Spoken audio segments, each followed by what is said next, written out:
Hi, I'm Charlie Nardozzi of the National Gardening Association. Today I'd like to talk to you about organic vegetable garden pest control. If you designed your garden well, built up the soil, mixed in flowers and herbs with your vegetables, chances are you're not going to have a lot of insect pests. Natural controls such as toads and frogs and beneficial insects will take care of a lot of those insects.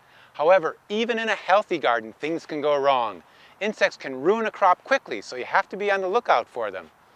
But before you go reaching for the spray bottle, it'd be good to know a little bit about the pests. Identify them, learn about their life cycle, then use traps, barriers, and organic insecticides to control them. Let me show you how.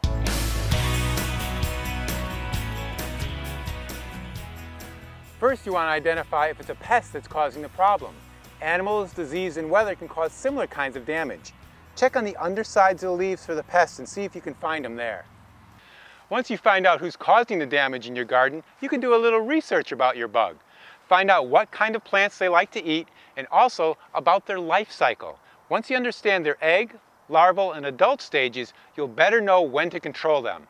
If the pest is a persistent one, you might want to consider not planting that vegetable next year or planting a resistant variety.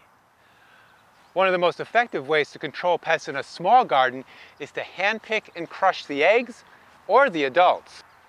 If that makes you squeamish, you can take a pail of soapy water and just knock the pest right in there.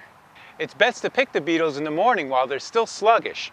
If you do it consistently over time, you'll eventually reduce their numbers. If you have a lot of insects, you can pay your kids a penny a beetle. They'll get rich and you get rid of the beetles. If hand-picking the pest isn't enough, you can create a barrier over your crops to prevent the insects from laying eggs. I like to use a floating row cover. This lightweight, cheesecloth-like material lets air, light, and water in, but it blocks the pests. Plants grow really well under here, especially things like lettuce, beets, and beans. Anything that doesn't need to be pollinated by insects can be grown under a floating row cover. You can lay the row cover directly over the plant or put it over these wire hoops, creating a nice tunnel. The only thing you have to keep in mind is to check underneath the row cover periodically to make sure no pests have snuck in.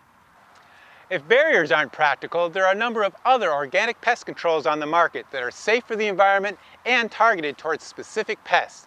Here are some of the best ones to try. Before you spray, you should trap. Japanese beetle traps are great for that persistent beetle, and yellow sticky cards are good for aphids. Just be sure to follow the directions as far as the right location and placement of the traps.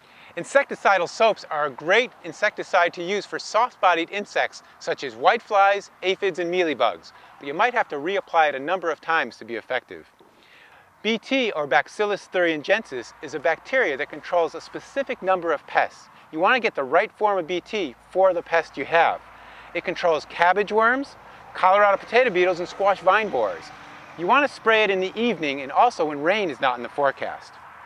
Neem oil is derived from the seed of a tropical tree that grows in India. It's very safe and it controls a wide range of pests, including Japanese beetles, cucumber beetles, Mexican bean beetles, and squash bugs.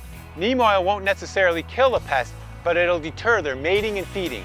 For more information about specific pest controls in your garden, go to our pest control library at garden.org.